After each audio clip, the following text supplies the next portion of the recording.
¿Cuándo? Hasta que Cristo sea formado en vosotros. La finalidad, el propósito final, único y final del Padre es que Cristo sea formado en cada uno de nosotros. Y el apóstol Pablo hace mención a un hecho singular.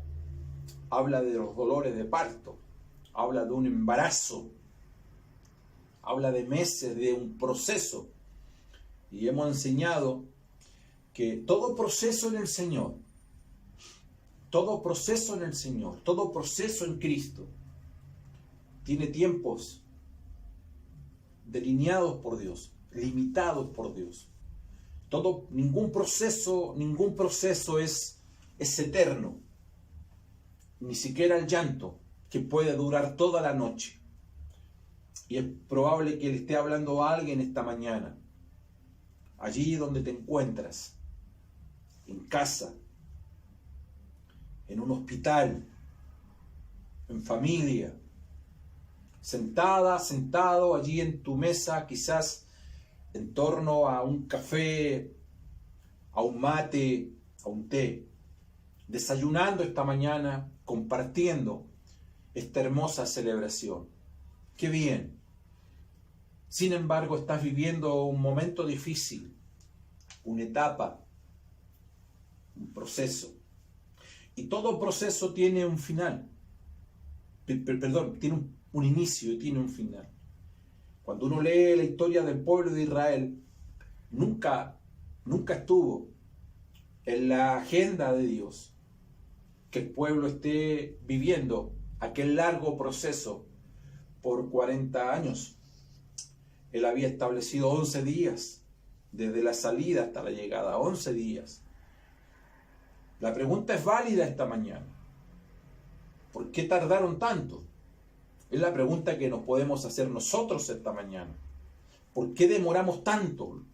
¿Por qué eternizamos los procesos? Y los procesos todos. Tú vas a la feria, compras fruta. Me ha pasado a mí muchas veces que tú compras fruta, la dejas en un lugar de tu casa y la fruta no las traes para adornar la casa. Claro, cuando tú pones una frutera en el centro de la mesa y pones lindas frutas, lindas manzanas, naranjas, etcétera, adornan de alguna u otra forma, pero yo te aseguro que en una semana más, lo que hoy es hermoso, es un adorno para la mesa, ya no va a ser adorno, porque las manzanas, las naranjas y las otras frutas ya comienzan a entrar en un proceso donde sale de la etapa, del ciclo, donde se pueden comer y se pudren. Tienen un tiempo de inicio y tienen un final. Lo mismo ocurre cuando el apóstol Pablo usa como un ejemplo el embarazo y siento dolores de parto. No es que él literalmente esté embarazado, pero qué buen ejemplo, porque los embarazos, y conozco muchas hermanas que hoy están a punto de dar a luz, unas antes, pero todas van a llegar a un proceso de 8, 9 meses aproximadamente, 38, 42 semanas, y eso es igual en todo el mundo. Eso está establecido como un principio de vida hasta que Cristo crezca en nosotros. ¿Cómo es esto? ¿Cómo ocurre en la vida cristiana? Ayer tuvimos una reunión linda con mi esposa de trabajo y hacíamos mención a esto mismo, pero de otra forma, de otra manera. Claro, empezábamos por el final. ¿Cuál es el final? El final es por qué cuesta o que gente crezca en la vida cristiana. Y se nos venían nombres en años, por qué tal persona en todos estos años no ha crecido como debería haber crecido, por qué tal persona. Y claro, y no estamos haciendo un juicio de valor a la honorabilidad, a la persona en sí, porque son gente bella, pero de acuerdo al potencial que tienen, no han logrado desarrollarlo. Y ¿sabes? Y fuimos a la génesis del problema. Y la génesis del problema, el comienzo es que tratar de mentorear o discipular, para que lo entiendan mejor, a personas que no han nacido de nuevo. Mira el término que estoy usando. Personas que no han nacido de nuevo. Es muy difícil, yo diría imposible, que aquella persona pueda crecer en la vida en Cristo. Aquella persona puede crecer en información. Aquella persona puede crecer en conocimiento bíblico, doctrinal, las historias de la Biblia, la geografía de la Biblia y muchos otros aspectos que, y lo voy a decir por favor entre comillas, que usted puede, digamos, documentarse en la historia de la Biblia, adoctrinarse en la información de la Biblia, en tener un pleno conocimiento de lo que es la Biblia. No obstante, no requiere para eso la vida de espíritu. No necesita haber nacido de nuevo, y casos tenemos por miles de gente que nunca ha nacido de nuevo, no tiene ningún deseo en nacer de nuevo y se manejan en conocimiento de lo que es la Biblia. Ojo, dije Biblia, no dije la palabra de Dios, que no es lo mismo.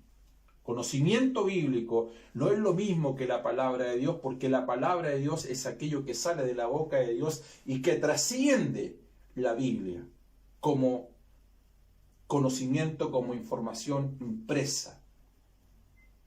Entonces, número uno, todavía no llego a los 7 aspectos, solamente estoy tratando de establecer un piso en cuanto a una introducción que va a ser un poco larga. Se requiere revelación.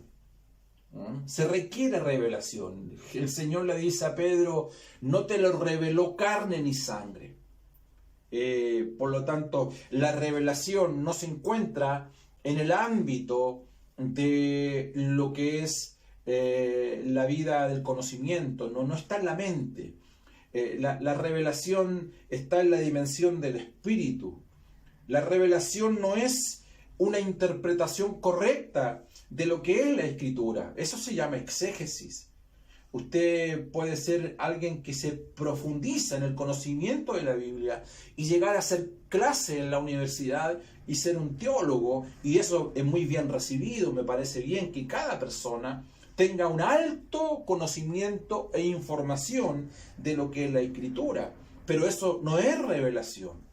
Revelación tiene que ver con algo súbito, poderoso, sobrenatural y hasta unilateral que viene de parte de Dios, de modo que Él les entrega parte de lo que es Dios mismo a través de su palabra. Una revelación te cambia, una revelación no te deja donde mismo, una revelación significa para nosotros una experiencia en vida. Hay un antes y hay un después. La revelación te saca del concepto y te introduce en lo que es la experiencia. Lo digo de otra forma, revelación es Cristo en vosotros, hasta que Cristo sea formado y conformados en cada uno de nosotros. Eso trasciende todo lo que uno pueda de alguna u otra forma recibir de lo que es la información. La información no cambia, la información no transforma. Toda la información que tú tienes no logra cambiar tu matrimonio. Toda la información que tú tienes no logra transformar a tus hijos. Toda la información que tú tienes no logra levantarte ahí de la depresión en la cual tú te encuentras. Toda la información que tú tienes no logra quebrantar las maldiciones económicas, financieras que puedas tener en tu vida. No obstante, cuando tú tienes la revelación de lo que es Cristo, que no está está en el terreno de la carne ni de la sangre, sino en la vida del Espíritu, tú experimentas algo glorioso y poderoso. Y hay un antes y un después, y en un 2x3 tú tienes luz en segundos de cosas que nunca antes habías experimentado. Veamos, expliquemos un poco esto. Juan capítulo 1 dice que en el principio era el verbo y el verbo era el verbo estaba con Dios y el verbo era Dios. La palabra, Cristo estaba desde el principio, en un eterno principio con el Padre. En Él estaba la vida y la vida era la luz de los hombres. En el Antiguo Testamento, toda la enseñanza que nosotros recibimos, Dios estaba en el cielo, es decir, estaba en un ámbito lejano, en las alturas. Y todo esto, de acuerdo a la experiencia y a la lectura que nosotros tenemos, se permaneció, al menos en el aspecto práctico, según lo que nosotros leemos, por 4000 años. Todo lo que el hombre tenía en cuanto a Dios eran visitaciones muy breves. Lo tuvo Josué, lo tuvo Abraham y muchos otros en la Biblia tuvieron visitaciones muy breves en cuanto a expresiones, lo que nosotros conocemos como teofanía, una expresión de Dios física a través de algo, un hombre allí presente en el Antiguo Testamento. Podríamos definirlo de esta forma. En el Antiguo Testamento, Dios no habitaba en el hombre. No había una mezcla entre Dios y el hombre. Nunca se mezclaron. Nada de Dios había en el hombre y nada del hombre había en Dios. No estaba esa mezcla que nosotros luego experimentamos en el nuevo pacto. Y todo lo que el hombre hacía por buscar a Dios, siempre los relatos nos llevan a algo lejano. David decía, alzaré mis ojos a los montes. ¿De dónde vendrá mi socorro? Él añoraba, anhelaba en su interior buscar a Dios, verle. Él veía a Dios en la luna, él veía a Dios en las estrellas, él veía la expresión de la gloria de Dios en hechos, en la obra de Dios, mas no tenía al Dios de las obras dentro de él. Por lo tanto, en la primera parte podríamos decir que Dios salió del trono. Y en la persona de Cristo, o en la persona de su Hijo, Dios habitó la tierra. Emmanuel, Dios con nosotros. Estuvo entre nosotros. Estuvo con nosotros. Pero Dios no estaba en nosotros. Se lo voy a repetir. Dios estaba con nosotros, entre nosotros, pero Dios no estaba en nosotros. Eso es Emmanuel. Allí se rompe un ciclo de 4000 años en que Dios era lejano, pero en la persona de su Hijo Dios se hace cercano. Ya no estaba lejano, sino estaba entre ellos, estaba con ellos. Por eso que dice la Biblia, en Él estaba la vida. Y la vida era la luz de los hombres. Ellos no lo vieron. Ellos no pudieron discernir que la vida estaba entre ellos. Qué difícil muchas veces para mucha gente aún perpetuarse en un Dios lejano. Parece que Dios está lejos, parece que no lo ves, parece que no lo tocas. ¿Dónde está Dios? Pregunta mucha gente, aún hoy en día, en tiempos de crisis. Cuando hay crisis, cualquiera sea que tú estés viviendo o estés experimentando, la gente por lo general tienen a un Dios lejano. ¿De dónde vendrá mi socorro? El segundo aspecto Lo narra Primera de Corintios 15, casi en su totalidad. Cuando llegamos a los últimos versículos nos habla que Dios en su muerte y en su resurrección dice que Él, siendo la semilla, el unigénito, y transitó haciendo el primogénito, finalmente en su muerte y en su resurrección se vuelve el Espíritu vivificante. En esta segunda parte, ya Dios no solamente a través de Emmanuel está con nosotros, sino ahora Él se mezcla con nosotros, habita en cada uno de nosotros. Entonces, cuando el apóstol Pablo hace mención a que Él siente dolores de parto para que Cristo sea formado en vosotros, lo que está hablando es que hay una vida dentro nuestra que está creciendo, que es la vida de Cristo que está siendo formada en nuestro interior. Y eso que estoy hablando esta mañana es tremendamente glorioso, porque cuando lo ponemos en el contexto de estas tres etapas, que primeramente Dios era un Dios lejano, y que en segundo lugar ya no es lejano, sino que estaba entre ellos y con ellos. Y hoy nos damos cuenta que el apóstol Pablo no está hablando de un Dios lejano, no está hablando de un Dios que está al lado tuyo, sino de algo que está siendo configurado, formado en tu interior hasta que Cristo sea formado en nuestras vidas. Yo no sé si a usted esto le parece poderoso y glorioso, pero esto es evidentemente que a mí me emociona, porque es tremendo. Gracias por su entusiasmo a esta hora de la mañana. Entonces, continuemos. Dos cosas podríamos simplificar esta parte. Número uno, Dios se hizo carne. ¿Por qué Dios se hizo carne? Porque necesitaba redimirnos.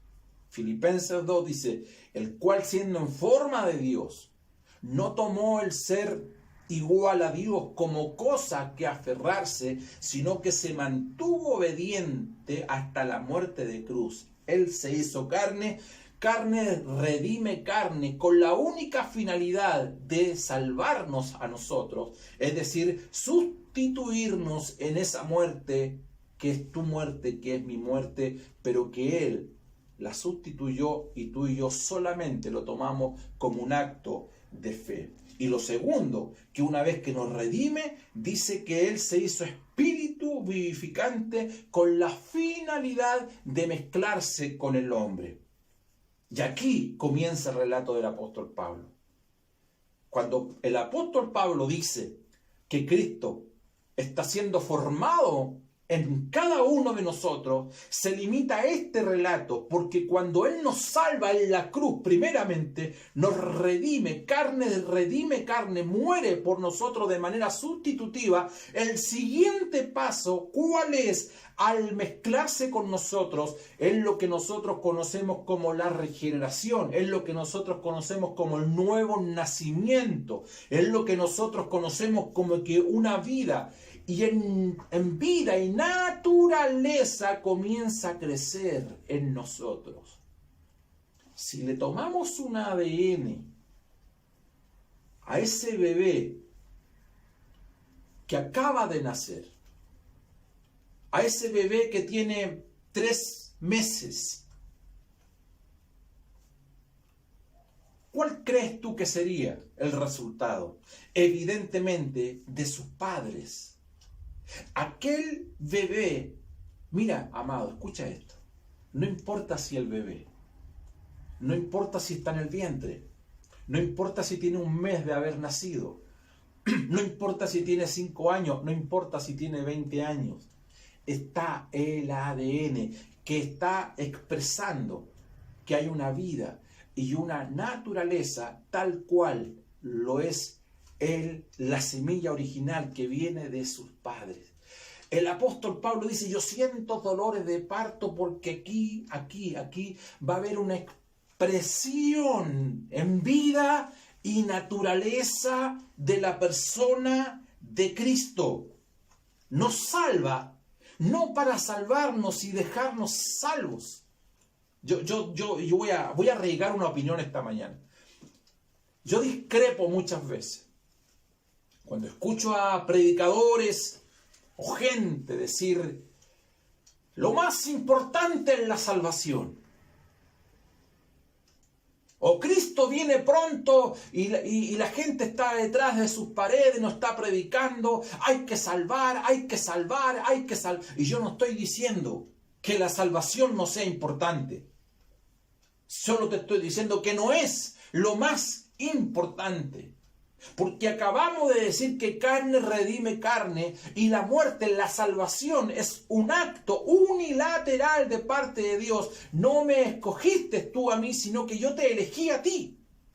Es decir, es un acto sobrenatural y unilateral que nace de la gracia de Dios, porque Él vino a salvar al mundo. Allí está en la cruz, está declarado hace 2000 años atrás.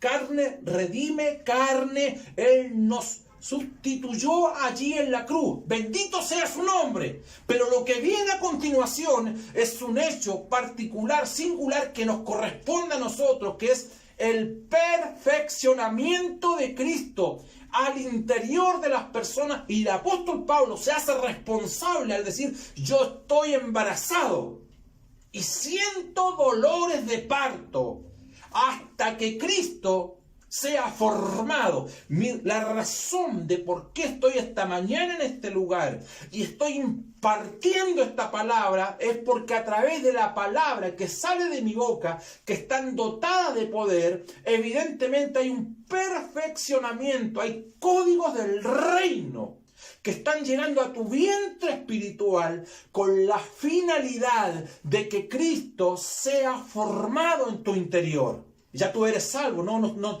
voy a responderte esas preguntas. Pero ahora viene el crecimiento, ahora viene la madurez, ahora viene que seas pleno, ahora viene que comprendas o entiendas que de tu interior, y ya vamos a llegar a eso, tienes que responder conforme a esa naturaleza que es la naturaleza de Cristo en cada uno de nosotros. El que se une a Dios. Hay varias expresiones en relación a 1 Corintios 15:45. Y una es el que se une a Dios. Un mismo espíritu es con él. Oh, esto es tremendo, ¿ah? Yo trato de usar las palabras que sean más comprensibles en esta temática, pero que evidentemente sé que al otro lado usted está recepcionando en el espíritu. Solamente de esta manera, de esta forma. ¿Cuál manera? ¿Cuál forma? Cuando comprendemos o entendemos que la nueva criatura responde a la vida y la naturaleza de Dios, es que la cosmovisión que nosotros tenemos de lo que es la iglesia comienza a cambiar. Del modo que Cristo y nosotros somos un espíritu, también Cristo y su iglesia, Cristo y su cuerpo, es uno solo. Somos la expresión. Pablo dice: hasta que Cristo sea formado. Formado, no deformado, formado. Porque el anhelo del apóstol Pablo es que tú y yo le podamos expresar. La primera revelación, volvamos al punto, que nosotros tenemos de lo que es la iglesia, de lo que es Cristo, es primeramente Cristo, antes que la iglesia. No podemos conocer la iglesia si Cristo no nos ha sido revelado. Y aquí comienza un abismo muchas veces en muchos de nosotros, y muchos de nosotros estuvimos en ese abismo de la ignorancia, de las tinieblas. Es decir, manejábamos conceptos, pero no teníamos la vida. Cuando el apóstol Pablo, Saulo de Tarso, va persiguiendo la iglesia, Él persigue la iglesia sin conocer a Cristo. Pero se le aparece Cristo.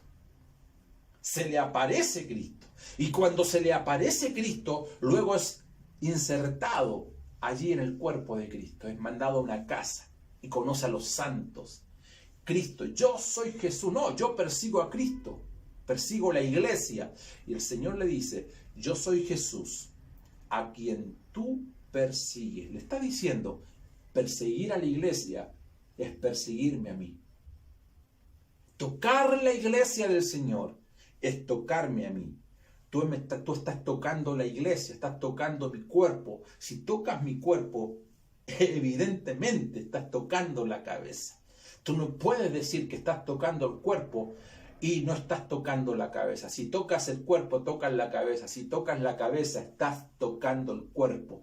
El cuerpo y la cabeza es un todo indivisible. Cristo y su iglesia es un todo indivisible. Cuando tú expresas a la iglesia del Señor, estás expresando al Cristo glorioso y todopoderoso. Yo soy la vid, vosotros sois los pámpanos. La vid, Él es la vid, vosotros sois los pámpanos. Todo pámpano que no dé fruto, ¿sabes quién es que da fruto? No es la vid, es el pámpano. El pámpano eres tú, el pámpano soy yo. Tú y yo somos los que damos los frutos. Pero la vid, ¿dónde comienza? El pámpano, ¿dónde termina? Es un todo indivisible, es una ejemplo de lo que es la iglesia, de lo que es el cuerpo. Oh, esto es tremendo. Por eso que cuando Felipe le pregunta al Señor, ¿cuándo veremos al Padre? ¿Sabes lo que manejaba Felipe? Era información. ¿Sabes que manejaba Felipe? Era doctrina. ¿Sabes que manejaba Felipe? Había ido a la clase 1, 2, 3, 4 y 5 del discipulado, y me parece bien que sea un hombre con formación doctrinal, con formación bíblica. Quizás había ido a un instituto bíblico, está bien. A una escuela formativa, nosotros también las tenemos. Me parece todo aquello bien. Pero ¿qué ocurre cuando tienes todo aquello y has pasado todos los niveles y todavía tienes ese abismo donde la revelación de Cristo no ha calado profundamente en tu espíritu? ¿Cuándo veremos al Padre? Y es como que Jesús se sorprende y le tiene que haber dicho a Felipe, ¿sabes, Felipe? Parece que estás viendo muchos videos de YouTube. Estás con muchas mezclas en tu cabeza. Alíñate con el propósito. En cambio, el apóstol Pablo no solamente era doctrinal, sino que era un hombre experimental. Había saltado, había sido cambiado de la doctrina a la revelación. Y cuando tú tienes revelación, bienvenida a la doctrina. Pero cuando tienes solamente la doctrina, ¿sabes qué nos volvemos? Vanidosos. Porque el conocimiento en sí mismo, sin revelación, genera, produce, induce a la vanidad. No es quién sabe más, no es quién tiene más información, más bien es quien tiene más revelación de Cristo. Eso es lo que a nosotros nos hace ser distinta, nos hace cambiar. Cuando estés en un punto límite, allí donde te encuentras, en la situación que estás pasando, no es la información la que te va a sacar de allí, es cuando tienes un momento súbito de revelación, tienes luz de los pasos que tienes que dar, de las determinaciones que tienes que tomar, de las decisiones que tienes que comenzar a abarcar. Ese tipo de cosas no vienen por información, no están en el conocimiento, no están en el baúl. Pablo dijo, tantas cosas que yo sabía y las tengo por basura, contar de, y aleluya, de tener a Cristo. Entonces Felipe está en una disyuntiva, porque él dijo, extrae lo que la Biblia dice, a Dios nadie le vio jamás, dice el Señor. Y nos quedamos como un punto final. A Dios nadie le vio jamás. ¿Te acuerdas? Alzaré mis ojos a los montes. el Dios lejano, el Dios invisible, el Dios que no tiene cuerpo, nadie le vio jamás. Dios es espíritu y nadie le vio. A Dios nadie le vio jamás. Pero el unigénito del Padre le ha dado a conocer. Por lo tanto, la razón por qué Jesús está hablando con Felipe para tratar de desvelar un misterio y que Felipe salte de la información a la revelación es la misma razón de por qué un misterio tiene que ser desvelado en cada uno de nosotros. Cristo vino a revelar aquel misterio de 4000 años que Dios al Padre nadie le había visto, pero Él dice, el que me ha visto a mí, ha visto al Padre. Cuando hablamos de una relación orgánica, estamos hablando de eso. El ver al Padre es verme a mí.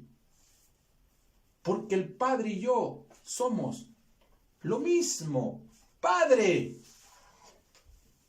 yo en ti, tú en mí. Nosotros en ellos, ellos en nosotros. Amado, estamos hablando de algo que es glorioso y tremendo y poderoso, que es la unidad orgánica. El mundo dice, y el mundo nos creerá ¿cuándo? Cuando seamos uno.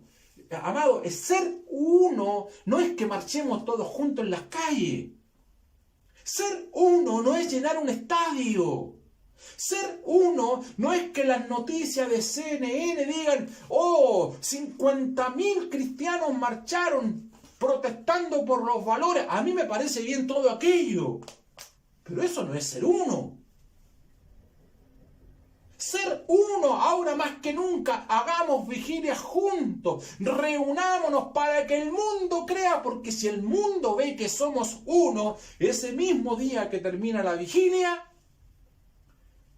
2 o 3 van ya por las calles diciendo, hablando, no me gustaron las canciones, no me gustó ese predicador, esa iglesia es muy liberal, esta otra es muy tradicional, y allí quedó la unidad. No estamos hablando de que nos vean juntos. Estamos hablando de la unidad del cuerpo de Cristo. Y el Señor revela un misterio. Le saca una venda a este hombre. Le dice, ¿sabes? Si quieres ver al Padre, véeme a mí. El que me ha visto a mí, ha visto al Padre. Pero el apóstol Pablo tiene un mayor nivel de revelación, porque a él le he revelado Cristo y le he revelada la iglesia como cuerpo. Así como Cristo vino a revelar el misterio de Dios, que era un Dios lejano, y lo tienen aquí, Emmanuel, Dios entre ustedes. Entonces, lo que el apóstol Pablo cuando dice que Cristo sea formado en cada uno de ustedes, porque ustedes van a ser la expresión, ese es un misterio donde tú y yo estamos hoy día sacándonos una venda de lo que es la iglesia, que no es una localidad, no es un punto geográfico, sino que nosotros somos la iglesia y somos la expresión de Cristo donde quiera que nosotros estemos. Aleluya, bendito sea su nombre. No sé si me están comprendiendo. Mi esposa me dice que sí. Quiero concluir con los siguientes 3 puntos. No he llegado a los 7 puntos aún. No voy a alcanzar, evidentemente, pero los voy a continuar la próxima semana, se los garantizo. Estoy todavía en la introducción. Pero hay 3 misterios que tienen que ver con los puntos que anteriormente he desarrollado. ¿Cómo es esto que Cristo está siendo formado en cada uno de nosotros? Y que finalmente Él, solamente Él, todo y en todo sea la expresión. No seas tú, no sea yo, sino Cristo, solamente Cristo. Número 1. Cristo vino a revelar el misterio del Padre, ya lo dije eso. Número 2, Cristo vino, la iglesia vino a revelar el misterio de Cristo. Número 3, nosotros somos la expresión de Cristo aquí en la tierra. Voy a repetir esos tres. Número 1, Cristo vino a revelar el misterio del Padre. Número 2, la iglesia vino a revelar el misterio de Cristo. Y número 3, nosotros somos la expresión de Cristo aquí en la tierra. Hijitos míos, por quienes vuelvo a sufrir dolores de parto. 3 cosas para finalizar. Y quédate con estas 3 cosas esta mañana. Número 1. Amados, el Evangelio es un diseño divino cuya finalidad, cuyo diseño es para que ni tú ni yo vivamos. El Evangelio es un diseño que está hecho para que tú ni yo vivamos. Ya no vivo yo. ¿Por qué? Porque cuando hablamos de expresión en vida y naturaleza, es Cristo. No se puede disipular a la carne. Voy a repetir eso. Procéselo, por favor. No se puede disipular a la carne. Lo único que vamos a ganar es gente que tenga una cabeza llena de información. Años perdidos con personas que han transitado nuestras congregaciones del mundo. Del mundo. No lo hablo a nivel personal. También, por supuesto. Gente que ha llenado cuadernos con información, fotocopias. Yo diría todos los pastores prácticamente tienen sus estudios, sus enseñanzas allí en las redes para que tú las puedas adquirir. Y gente las descarga y las tiene anilladas, fotocopiadas, las descargan, las imprimen y tienen muchísima, pero muchísima información. Pero sabes, está sustentado en la carne, en el conocimiento, en la información. La carne es irredenta, la carne es rebelde, la carne hace lo que quiere, la carne es soberbia, la carne puede estar viéndonos a esta hora de la mañana y media hora más tarde va y hace lo que quiere porque la carne no está crucificada, la carne es irredenta, la carne no muere.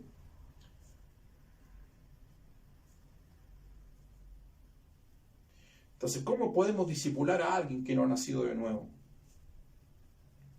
Lo segundo, el Evangelio no es un cambio de vida. El Evangelio es un intercambio de vida. Es decir, ya no vivo yo, mas Cristo vive en mí. Y lo que antes lo vivía en la carne, ahora lo vivo en la fe del Hijo. Hay una vida que queda en la cruz, que es tu vida, que es tu yo. Y hay otra vida que las sustituye, que es la vida de Cristo. Por lo tanto, tu vida quedó en la cruz. Y hay una nueva vida que comienza a crecer. Todo esto, por supuesto, es por la fe. Lo hemos enseñado los lunes, los jueves. Todo esto es por la fe. Pero, y por eso digo, voy a redundar en algo. No puede quedar en el baúl del conocimiento de la información. Esto tiene que ser revelado a nuestro espíritu. Y esto es tremendo. ¿Cómo quisiera tener una mayor y mejor oratoria esta mañana? Pero lo que trato de establecer es lo siguiente. No es que Dios cambie tu vida. No, si tu vida no va a cambiar. La carne no cambia. La carne es irredenta. Lo que Dios hace te mata. Sustitutivamente a Él lo crucificaron. Y luego te pasa una vida, que es la vida de Él. Hay un intercambio. Es como siempre se dice, y yo lo digo habitualmente, es como que, mira, es como que te digan a ti, tú tienes un auto del año 1990, del año 2000. Han pasado más de 20 años con ese auto. Y alguien te dice, ¿sabes? Yo te cambio, pásame ese auto que tú tienes del año 2000 y yo te paso un Mercedes-Benz, año 2021. 2021, porque en septiembre se comienzan a vender ahora los años con las patentes 2021. Es decir, te están pasando un auto nuevo, 0 kilómetros. Yo pregunto, ¿lo cambiaría sí o no? Viene la duda. Nosotros los latinos y los chilenos entramos en la desconfianza. Uno diría, a ver, algo raro hay acá. Algo extraño. ¿Cómo va a ser tan fácil? ¿Cómo va a ser tan sencillo? Yo recuerdo esta experiencia, este ejemplo que seguramente los más longevos que me están viendo puede que recuerden que hace más o menos 30 años atrás en el programa de Sábado Gigante, ¿se acuerda don Francisco? Él invitó o hizo noticia de algo que había ocurrido en la semana, un acontecimiento en la semana, donde en un periódico de acá de Chile había salido lo siguiente: una mujer vendía un Mercedes-Benz del año en 5.000 pesos, como decir hoy en día 50.000 pesos chilenos, $80 más o menos. Entonces tú entenderás que si en tiempos de ahora aparece en el periódico y dice se vende auto Mercedes-Benz año 2020 en 50.000 pesos, ¿qué es lo primero que se nos viene a la mente? Que es una estafa, que algo raro, que algo extraño. Y sabes, una persona fue a ese lugar allí en sector oriente de Santiago. Y esta persona llegó con desconfianza, porque llegó a la dirección y evidentemente en el interior de esa casa había un Mercedes, que era la fotografía que aparecía en el periódico, y sale una señora y el hombre así entre... antes que él diga algo, la señora le dice, ¿usted viene por el auto? Sí, lo que pasa es que sí, si vale 50.000 pesos, le dice, ¿no?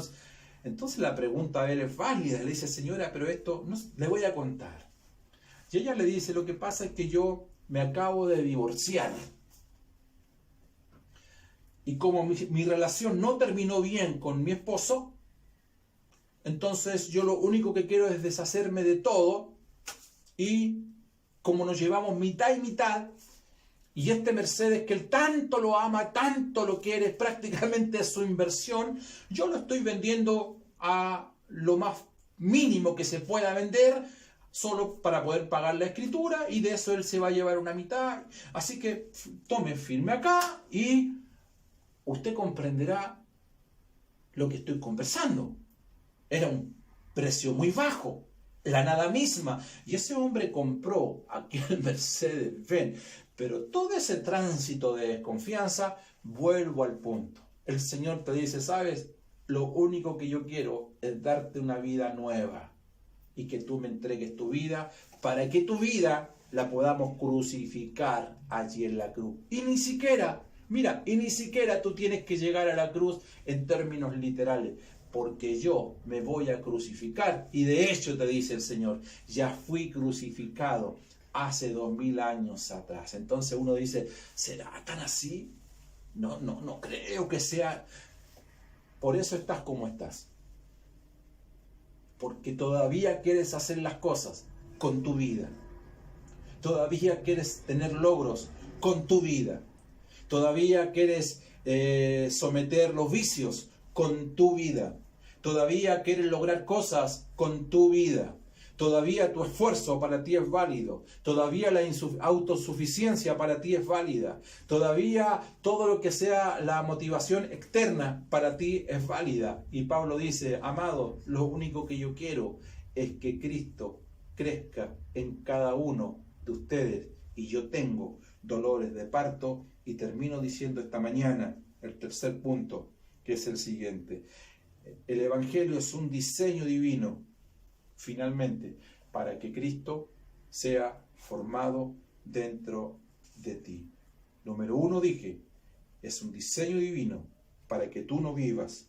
Número 2, no es cambio de vida, es un intercambio de vida. Y número 3, finalmente, para que Cristo sea formado dentro de ti. La vida de Cristo, en su naturaleza, tiene todas las expresiones que tú no tienes. La vida de Cristo es algo sobrenatural. Cristo, escucha esto, Cristo es todo lo que tú nunca llegarás a ser y que Él ya lo es. Cristo es todo lo que tú en tu carne nunca llegarás a ser. Pastor, me cuesta tanto perdonar. Tú nunca lo lograrás. Pastor, me cuesta tanto amar a mi ex pareja. Me cuesta tanto a todos en la carne nos cuesta, solo que Él es todo lo que tú nunca llegarás a ser. Bendito sea su nombre. Por eso es que la unción de Cristo dentro de nosotros no está fuera, está dentro de nosotros, nos enseña todas las cosas. Y nada ni nadie tendrá que enseñar nada a su prójimo, porque la unción del Santo que está dentro, el Espíritu nos guía, el Espíritu nos enseña, el Espíritu nos recuerda todas las cosas. ¡Aleluya! Bendito sea su nombre. Bendito sea su nombre. Y quedé con los 7 principios de crecimiento en vida, que es lo que voy a desarrollar la siguiente semana de día domingo. Vamos a orar esta mañana. Vamos a orar. Prepárese allí, por favor. Tome su espacio, su tiempo. Que nadie le moleste los siguientes minutos. Y voy a dejar aquí para que la pastora Roxana continúe orando y ella también pueda concluir esta mañana con esta celebración, con esta reunión y despedirse de todos ustedes, saludarles y despedirse al final de esta celebración. Un gran abrazo a todos, bendecido. Oramos al Señor.